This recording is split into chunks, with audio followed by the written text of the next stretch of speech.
Hello সবাইকে, কেমন আছেন সবাই? আজ আমার রাতের ডিনারে থাকছে ডিম তড়কা। তো তারই আয়োজন চলছে। তার জন্য রেডি করে নিয়েছি আমি সব কিছু কেটে, পেঁয়াজ কুচি, রসুন, আদা, টমেটো আর কাঁচা লঙ্কা। তো প্রথমে এখানে তেলটা আমি গরম করতে বসিয়েছি। তেলটা যতক্ষণ গরম হচ্ছে, তেলটা গরম হওয়ার পর কিন্তু প্রথমে এখানে কোনো ফোড়ন আমি অ্যাড করছি না। প্রথমে দিয়েছি হচ্ছে রসুন, আদা আর লঙ্কা কুচি, সেগুলো দিয়ে খানিকক্ষণ ভেজে নেব। খুব একটা লাল করতে হবে না, যতটা প্রয়োজন। হালকা একটু ব্রাউন কালার আসলে এটার মধ্যে পেঁয়াজ কুচিটা অ্যাড করতে হবে। তো পেঁয়াজটা কিছুক্ষণ নাড়িয়ে নেওয়ার পর আমি এখানে কিন্তু দিয়েছি গোটা জিরে। প্রথমে যেহেতু আমি ফোড়ন দিইনি, বা এই রান্নায় প্রথমে এই ক্ষেত্রে ফোড়নটা দেওয়া চলে না, তো সেই জন্য আমি পেঁয়াজ কুচিটা দেওয়ার পরই আমি এখানে জিরেটা দিয়েছি। তো কিছুক্ষণ নাড়িয়ে নিয়েছি। তারপর কিন্তু দেবো এখানে হচ্ছে টমেটো কুচি। টমেটোটা আমি প্রথমে দিইনি, নইলে জলটা ছেড়ে দেবে।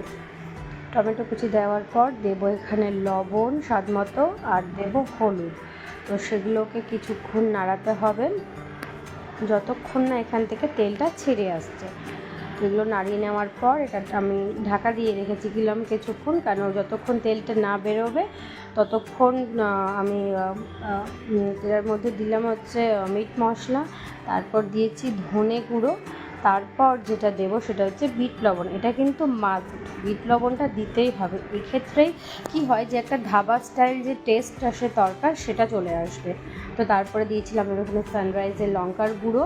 তো সমস্ত কিছু মশলা দেওয়ার পর দেখো এখানে আমি তরকার যে ডালটা সেদ্ধ করে রেখেছিলাম, তো সেই ডালটা আমি এটার মধ্যে দিয়ে দিয়েছি। এখানে কিন্তু সমস্ত রকমের রাজমা রয়েছে, তারপর কাবলি ছোলা, তারপর কি বলো ওটা, কলাই সেদ্ধ, সমস্ত কিছুই আছে যেটা মার্কেটে পাওয়া যায়। তো তারপর না আমি এটা কিছুক্ষণ কষিয়ে নিয়েছি। তারপর আমি এখানে জল দিয়ে দিয়েছিলাম প্রপারলি কুক হওয়ার জন্য। তো তারপর দেখো সাইডে আমি এটা বসিয়েছি। একটু যে কোনো একটা বাটি নেবে, তার মধ্যে একটু তেল, তার মধ্যে দিয়েছিলাম আমি রসুন কুচি আর লঙ্কার গুঁড়ো। তো সব কিছু দিয়ে একটু নাড়িয়ে নিয়েছি। তারপর এটার মধ্যে দিয়ে দিলাম।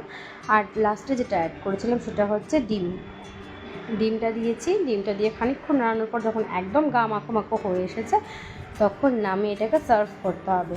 ও আর তার মধ্যে আমি দিয়েছিলাম হচ্ছে গরম মশলা, যেটা বলতেই ভুলে গেছিলাম। তো কেমন হয়েছে অবশ্যই জানিও।